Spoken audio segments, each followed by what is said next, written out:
Allez, bonjour à tous, c'est Michel Nestruel. Bienvenue sur cette nouvelle vidéo. Et attention, là, je suis avec un ami que je connais depuis une dizaine d'années. On s'est connus à travers le marketing de réseau. On était dans la même compagnie de marketing de réseau.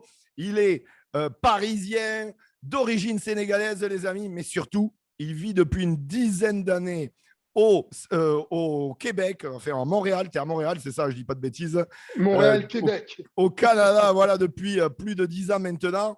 C'est quelqu'un qui a pris une voie différente à travers le marketing de réseau, puisqu'il est, voilà, c'est un spécialiste des affaires, c'est un spécialiste pour vous faire performer. Il est auteur aussi, il a écrit plusieurs bouquins, il a coécrit aussi plusieurs autres livres. Il va vous en parler tout à l'heure. Et vraiment, c'est quelqu'un qui est incroyable, qui inspire beaucoup de gens.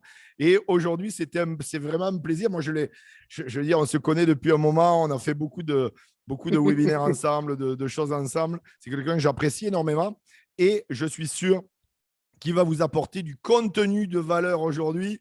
On accueille le Duc, les amis. Oui, le Duc, Monsieur Jonas Diop. Comment tu vas, Jonas? Moi, je vais très, très bien. Aujourd'hui, franchement, je vais me mettre à nu devant vous.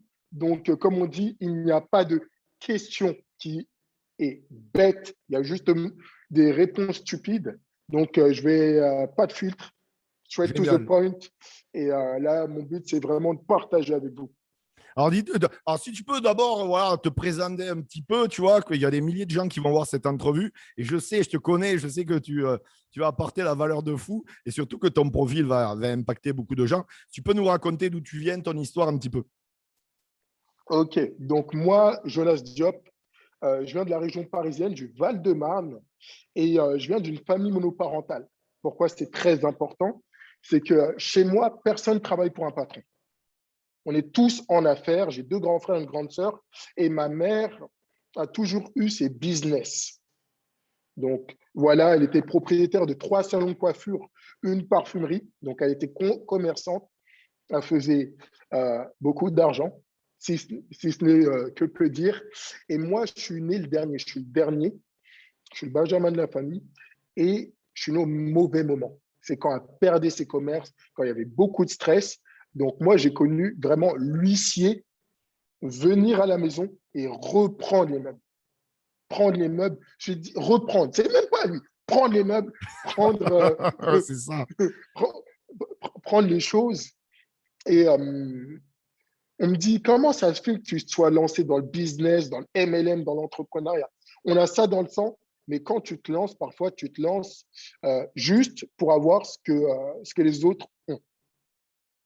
Donc, moi, j'allais à l'école, je voyais justement mes camarades de classe, ils avaient des goûters Prince, Capri Sun, Barquette de Lu, pour ceux qui savent, du Savane Papy Brossard.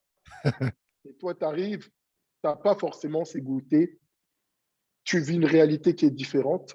Donc, je me suis lancé en business à l'âge de 4 ans. À l'âge Incroyable. de 4 ans, j'aime bien dire Tu 4 faisais ans, quoi? Tu leur je vendais fais des princes?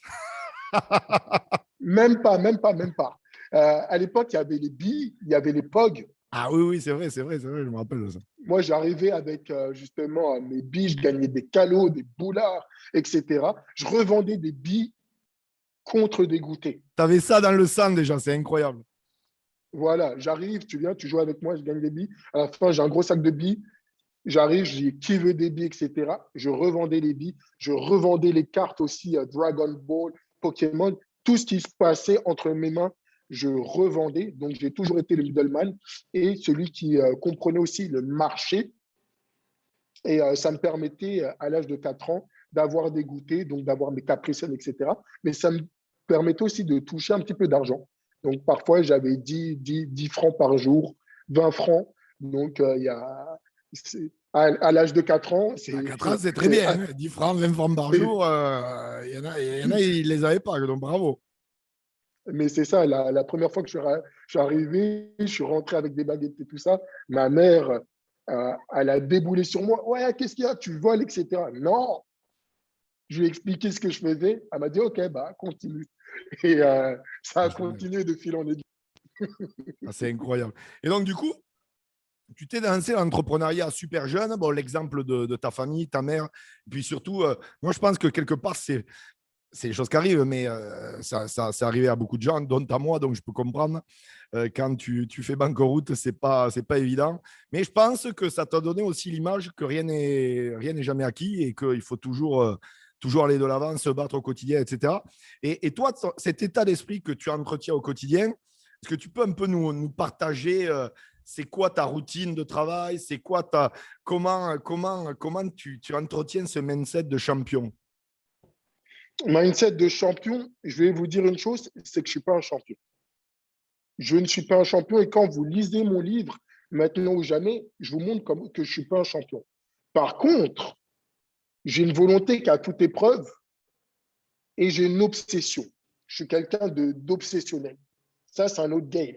Donc ça, Hein, c'est c'est bon. comme toi, comme tu le sais, hein, tu as été champion de France de musculation. Peut-être que tu n'avais pas les bons interstices, les bons muscles et tout ça, mais tu avais une obsession qui t'a Exactement. pas, qui t'a permis de te surpasser. Donc moi, euh, une des choses que je veux dire avant même d'introduire ma routine, puisque ma routine, elle est vraiment très claire et précise, c'est que j'utilise deux forces vraiment pour avancer, et c'est dans le même spectre. La première force, c'est l'amour et le désir de ce que je veux.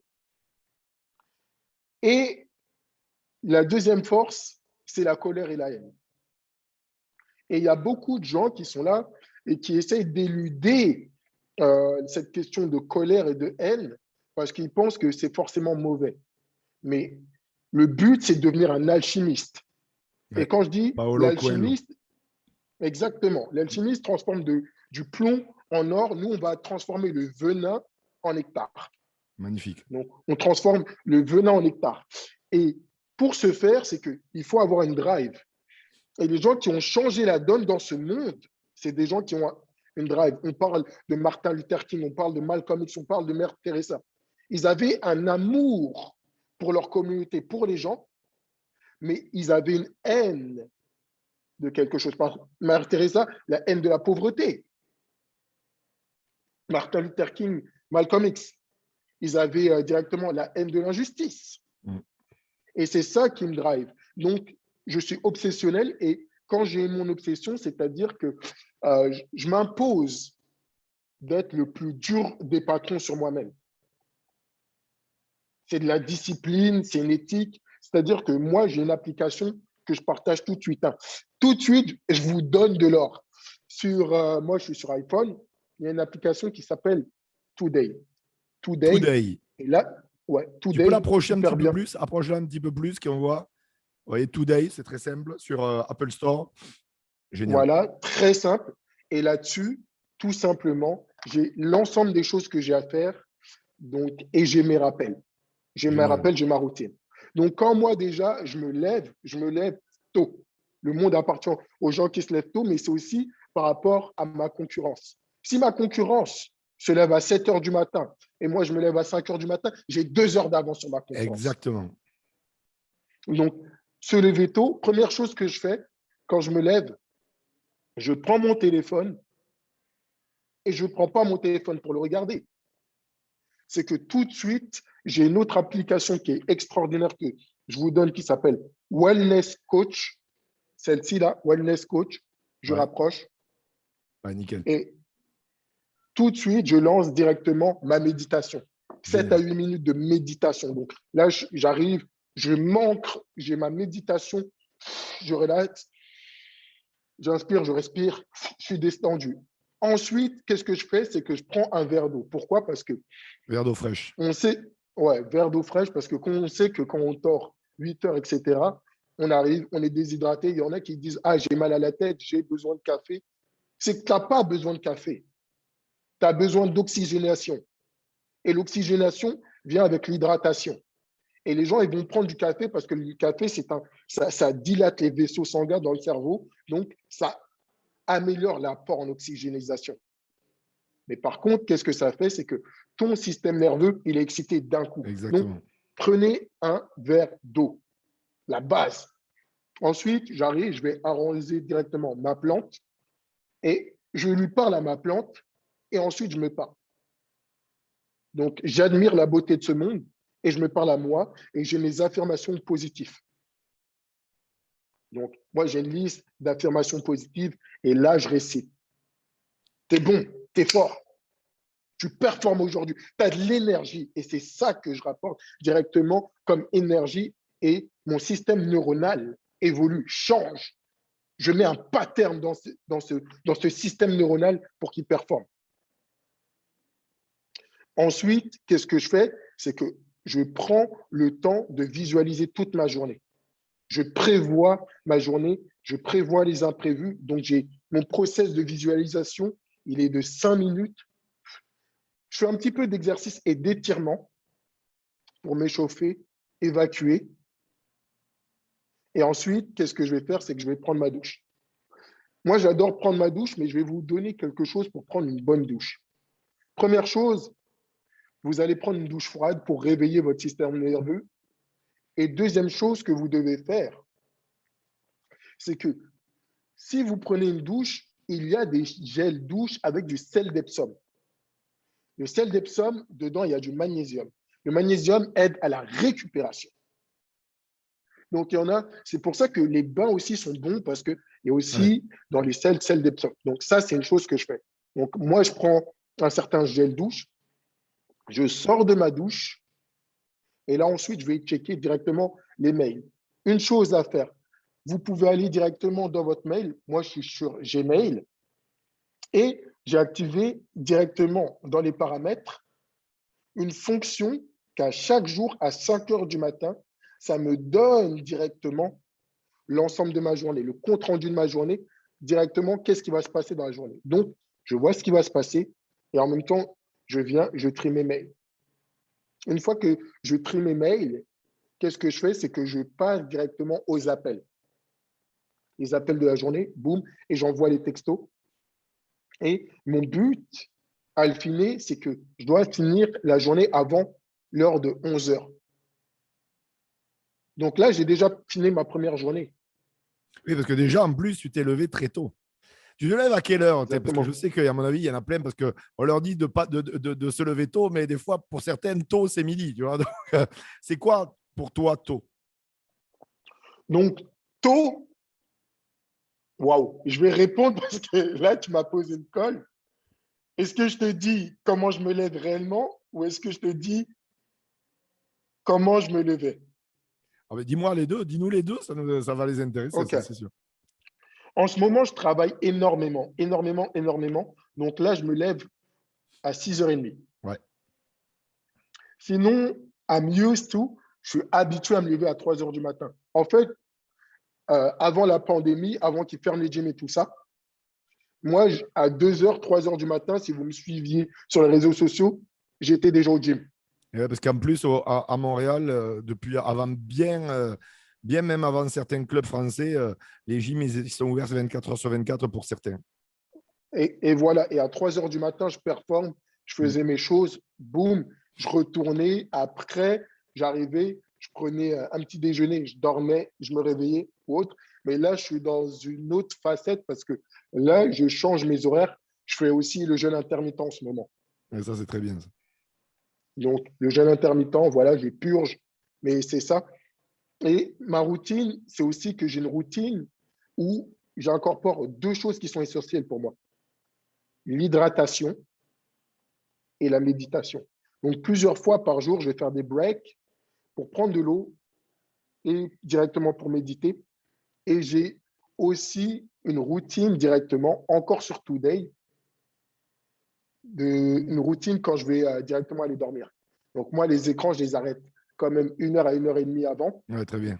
Et de toute façon, automatiquement, tous mes écrans, à partir de 19 heures, ils passent en mode night shift. Comme Ouais. ça, je n'ai pas la lumière bleue qui vient, qui va Comme sur exciter le Mac, en cortex. plus, il y a la fonction, donc ça, c'est bien. Voilà, moi, je suis sur J'ai une Apple. question parce que, en fait, je connais la réponse, mais c'est surtout pour les auditeurs. Très souvent, on leur parle de méditation, justement.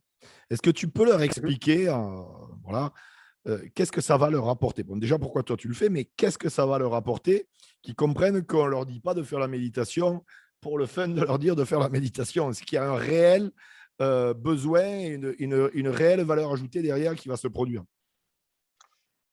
Oui, et je vais aussi parler parce qu'il y a différents types de Ouais, méditation. bien Il y sûr. en a qui pensent que méditer, c'est s'asseoir et ne penser à rien. Ouais. C'est absolument pas de la méditation.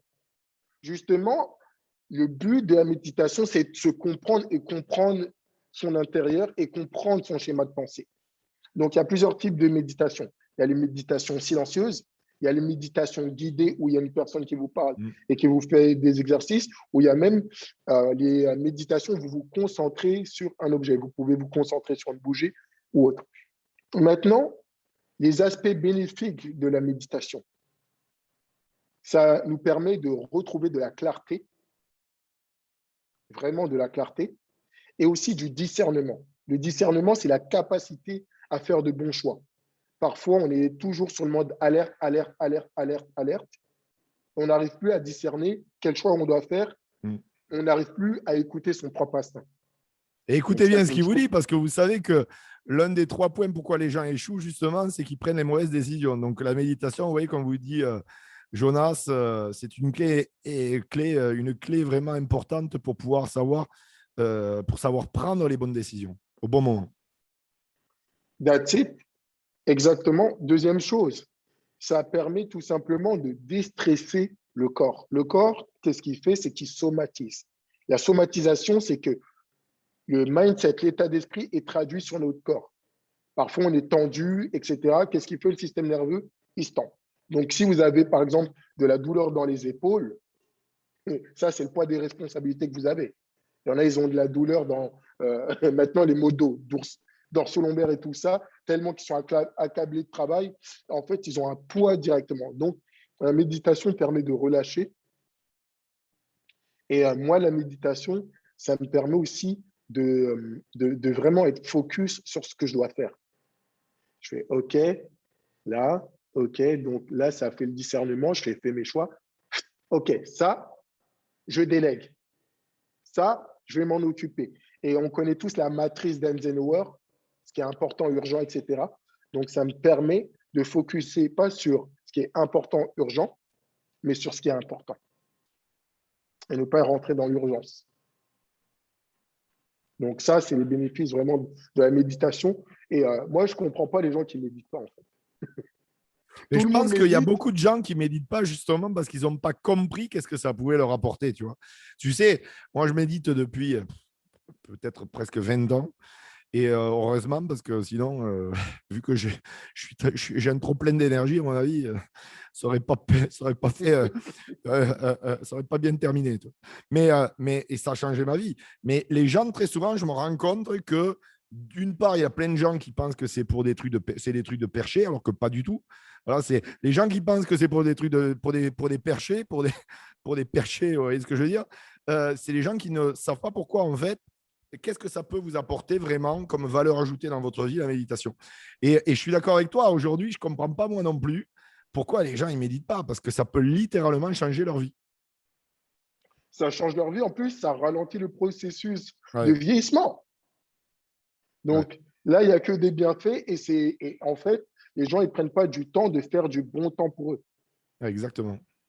Et celui qui manque de planifie son échec. Et les gens, ils manquent de planifier leur temps pour méditer. Ils manquent de planifier du temps pour se reposer. Ils manquent de planifier du temps pour faire de l'exercice physique. Et ils pensent qu'ils sont là et qu'ils sont productifs. Ton corps va te rattraper. Tu vas faire un burn-out ou tu vas faire une dépression. Burn-out ou dépression. Pourquoi? Parce que tu vas courir, tu ne vas pas arriver à tes objectifs parce que tu as mal planifié. Et là, tu vas dire, ah ouais, j'arrive pas, et tu vas te décourager. Ou burn-out, tu vas venir, tu ne vas pas être efficient, mais tu vas être efficace. Efficace, arriver directement à un but. Efficient, c'est arriver à un but avec le moins de moyens possible. Efficace, il y a de la casse. Efficience, c'est une science de l'efficacité. Alors, Jonas, j'aimerais que bon, moi, je sais que tu lis énormément, d'ailleurs. Tellement tu as lu, tellement tu as assisté à des séminaires, etc., que tu en as fait ton métier. Mais aujourd'hui, tu as écrit. Combien de bouquins tu as écrit là, jusqu'à présent? Écrit et coécrit? J'ai écrit mon bouquin personnel, j'en ai coécrit deux, il y en a encore deux qui sont en processus d'écriture Super. parce que ça, c'est une chose. On Et mettra en au niveau description les livres, vous aurez tout en description. Ils pourront les trouver où? Sur Amazon? Amazon, Apple Books, vous Génial. tapez Jonas Diop, vous me googlez Le Duc, vous Jonas le Diop trouverez livre, partout. boum, là vous allez voir. Et la lecture, bah, pour moi, c'est essentiel. Moi, je suis un grand lecteur. Je n'étais pas un grand lecteur, mais je suis devenu un grand lecteur. D'ailleurs, j'ai une histoire cocasse par rapport à ça. Mais euh, pour faire simple, à un moment, la télé, elle a grillé à la maison. Ma mère, c'était pas le temps, les économies étaient dures, le fin de mois difficile. Elle a dit bah, je ne rachète pas tout de suite une télé. Et à ma mère, à l'époque, quand elle était commerçante, elle avait acheté l'encyclopédie Axis en 24 volumes. Donc, il n'y avait rien à faire. Je rentrais chez moi et je me suis tapé toute l'encyclopédie. Toute l'encyclopédie. Là, j'ai commencé à lire. Et processus de développement personnel, moi, à un moment, je regardais à la télé des années plus tard. J'avais 11 ans, 12 ans. Je suis tombé directement sur une émission où ça parlait de la programmation neurolinguistique, du développement personnel. Je dis, hein? Il y a une science qui étudie le succès. Je dis, damn. Et je suis allé à la FNAC et j'ai commencé à lire, à lire. Et l'argent que je faisais, j'achetais des livres, des livres, des livres, jusqu'à que mon frère me présente l'un de ses amis, qui était Django Gassama, qui était diplômé de l'IFHE, donc en hypnose ericksonienne et en PNL. Et c'est devenu directement mon mentor et mon coach. Et il m'a toujours invité à lire. Ouais, mais il a Toujours, raison. toujours, toujours. L'hypnose érectionnelle du docteur Milton Erickson. Tu sais Tout à que tu fait. dois savoir, je vais partager un truc, je ne le dis pas, mais je suis un hypochondriaque puissance 1000, tu sais, comme le film avec Danny Boone, hypochondriaque. J'étais un peu comme ça et j'ai été soigné à l'hypnose érectionnelle. Ça a changé ma vie parce que je devenais fou complet. Mais bon, ça, c'était une parenthèse. En tout cas, tu dis une chose qui est vraie, parce que on ne va pas se mentir, à l'école, quand tu vois l'école aujourd'hui, l'école traditionnelle, en tout cas en France, je vais parler de la France, je sais qu'au Mhm. Canada, c'est un peu différent, en tout cas que le système scolaire français. C'est quand même un peu plus anglo-saxon. Et c'est vrai qu'en France, on apprend aux gens à devenir pauvres. On n'apprend pas aux gens à devenir entrepreneurs. On apprend aux gens à devenir un bon employé. Et c'est vrai qu'aujourd'hui, ben, ce que tu enseignes, les clés que tu donnes vraiment aux gens que tu prends en main, aux entrepreneurs, aux entreprises que tu prends en main, tu leur donnes la voie pour performer. Et c'est vrai que c'est quelque chose, on ne va pas se mentir, qu'en école, et encore moins. Et puis toi, tu es parisien, donc tu sais de quoi je parle. Je veux dire, J'étais en Z et tout ça. tu vois, bon, Zone d'éducation là-bas bon, prioritaire. c'est pas en France qu'on va leur apprendre le chemin du succès. Tu le sais comme moi. Donc, je veux dire, si là, avant de terminer cette entrevue, toi, Jonas, dis le Duc, je précise, parce que ce gars-là, vous n'avez pas idée l'impact qu'il a sur des milliers de gens au Canada et à travers la planète. Si le Duc, tu avais 3 conseils à donner aux gens, aux milliers de gens qui vont voir cette entrevue, mais vraiment 3 conseils qui, en tout cas, toi, tu aurais aimé qu'on te donne à tes débuts et que tu as découvert certainement. Après, bon, parce qu'on ne va pas se mentir, des conseils, il y en a des milliers à donner. Mais là, vraiment 3 conseils qui, pour toi, sont l'essence même pour obtenir le succès. Ok, je vais en donner trois, mais il y en a qui se déclinent. Première Ouais. chose, toujours suivre son instinct. Pourquoi? Parce que l'instinct, c'est une connaissance immédiate de l'environnement et l'instinct ne trompe jamais. C'est-à-dire que quand vous prenez une décision avec votre instinct, et il y a un très bon livre que je vous invite à lire qui s'appelle La règle des 5 secondes de Mel Robbins, qui te Génial. dit entre une pensée et une action, si tu prends plus de 5 secondes, tu vas commencer à avoir du doute, donc tu ne vas pas passer à l'action. Donc, si vous devez passer à l'action, vous faites 5, 4, 3, 2, 1 et vous passez à l'action. Et quand vous prenez selon votre instinct, vous avez une certaine confiance. Donc, quand vous avez une confiance, vous diminuez ce qu'on appelle le doute qui amplifie le facteur risque. Donc, même si ce n'est pas la bonne décision, ça va être la bonne décision parce que ça va être votre décision et ça va être la bonne décision parce que vous allez diminuer le facteur risque. Et c'est comme ça qu'on arrive à avoir du discernement, avoir cette capacité à prendre les bonnes décisions, c'est en suivant son instinct, en ayant une rapidité d'exécution. Donc ça, c'est le premier conseil. Le deuxième conseil, c'est de connaître les 5 bases de la réussite. Les 5 bases de la réussite. Ce n'est pas moi qui les ai découverts, ce n'est pas mes mentors, c'est leurs mentors et les mentors de leurs mentors qui les ont découverts. Et ce sont des principes, je dis bien, universels. Universels. Donc, la première chose que vous devez, les 5 compétences que vous devez avoir, la première chose, c'est justement avoir des compétences. Compétences, qu'est-ce que tu sais faire? Deuxième chose, c'est augmenter votre champ de connaissances. Qu'est-ce que tu connais? Troisième chose, c'est augmenter vos ressources. Et vos ressources, vous avez des ressources de temps, mais vous pouvez aussi, quatrième chose, augmenter votre réseau. Donc, votre réseau vont vous ramener des ressources. Là, actuellement, je fais un big up à un de mes très, très bons amis qui est ici, qui est un entrepreneur formidable, Antonio Omenia, donc, qui est le propriétaire de l'Omenia Space, qui a fait l'application Moco. Et là, actuellement, je suis à ses bureaux. C'est incroyable, c'est magnifique. Et voilà, c'est une personne de mon réseau. On s'échange directement des ressources, des connaissances, des compétences. C'est pour ça qu'on avance. Et la compétence clé aussi, c'est augmenter votre charisme. Et le charisme vient par l'appréciation de soi et le fait de se respecter. L'appréciation de soi et le fait de se respecter et ayant cette confiance et ce charisme. Et vous allez devenir magnétique, les gens ils vont vous se connecter à vous. Donc, je vais répéter justement ces 5 choses: connaissances, compétences, ressources, réseau, charisme. Et dernier point, ayez des mentors, ayez des coachs. Il y en a, ils sont là, ouais, mais je ne veux pas avoir un coach, ouais, mais tu as un coach de vie, ouais, mais tu as un coach personnel. Mais ça ne te gêne pas d'avoir un docteur quand tu es malade. Quand tu es malade, tu vas voir un médecin, oui ou non? Est-ce que tu es allé à l'école? Est-ce que tu as eu des professeurs de mathématiques, de français, d'anglais, d'espagnol, de sciences? Soit ils ont tous été tes coachs, des gens qui t'ont aidé. Et les gens, au bout d'un certain moment, ils ont 2 choses qui leur montent à la tête et qui précipitent leur chute. Ils ont de l'ego. Ah oui, mais moi, j'ai plus Là, besoin tu de rien prêches un apprendre. convaincu. Je suis d'accord avec toi à 1000%. On est d'accord.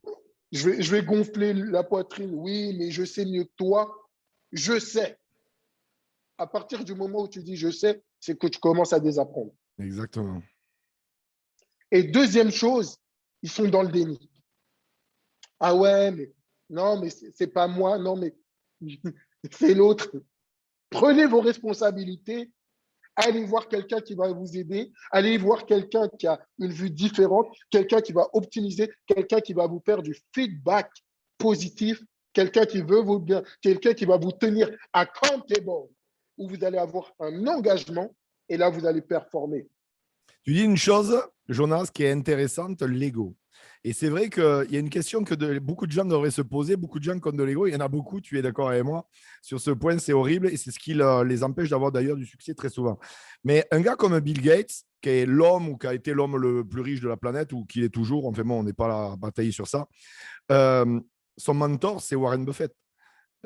Et je veux dire, à un moment donné, si Bill Gates a un mentor, il pèse des milliards et des milliards et des milliards de dollars. Si lui a un mentor, je pense que vous devriez faire pareil, avoir un ou plusieurs mentors. Il n'a pas d'ego à en avoir un ou à en avoir même plusieurs. Et vous n'êtes pas Bill Gates, les amis. Donc, voilà, l'ego, il faut le refaire redescendre. Jonas a 100% raison. C'est l'une des clés essentielles. Mais moi, j'ai jamais vu en fait quelqu'un qui performe et qui n'a pas de mentor. Exactement. On parle des sportifs professionnels, Michael Jordan, Zinedine Zidane, Kylian Mbappé, Bien sûr. peu importe qui, Lionel Messi, peu importe qui vous prenez, Cristiano Ronaldo, ils ont tous des coachs. Tous. Ils ont tous des coachs. Serena Williams, qui a tout gagné dans sa vie, elle avait un coach, elle a dit, OK, je veux que tu vienne et que tu maximises. Ça a été son père. Son père Ouais, a dit, exact. écoute, je vais te coacher, je ne vais pas Richard te lâcher. Williams. Richard Williams. Il y a le film Boum. qui sort d'ailleurs. Il est sorti là? Euh, Incroyable. Là, je vais aller le voir. Là, apparemment, c'est avec Will Smith et tout ça. Là. Ah non, mais c'est incroyable. Et... C'est incroyable. À un moment donné, il annonce j'ai pas le prochain Michael Jordan, j'en ai deux. C'est mes filles Vénus et Serena. C'est incroyable. Non, non, c'est un biopic incroyable. Je suis d'accord avec toi. Je veux dire, à un moment donné, voilà, l'ego, je veux dire, on est des humains, on est de passage sur Terre, on a tous une mission de vie. Votre Tout ego, à des fait. fois, peut vous détruire. Il peut être bon, comme dit Jonas, pour vous pousser, pour vous bousculer, mais à un moment donné, il peut vous détruire. Très souvent, il détruit les humains qui ont des capacités. Les amis, c'était Jonas, c'était le Duc ce soir. Jonas, ça a été vraiment un plaisir pour moi de t'accueillir. On va mettre Plaisir la partagé. description, je vais mettre tous les bouquins de Jonas, site internet et blablabla et tout ce qui existe et les réseaux sociaux. Merci beaucoup vraiment pour le moment qu'on a pensé ensemble. Merci. Quand tu veux. Un dernier mot peut-être. Je te laisse la parole, le dernier mot. C'est maintenant ou jamais. C'est C'est maintenant ou maintenant jamais. ou jamais, les amis. C'était Jonas Diop, le Duc. Je compte sur vous. Vous likez cette vidéo, vous la partagez, vous commentez. Et je vous promets une chose. Jonas et moi, on vous répondra en commentaire. Jonas, ça a été un plaisir pour moi de t'accueillir. Les amis, à très, très, très bientôt. À très vite.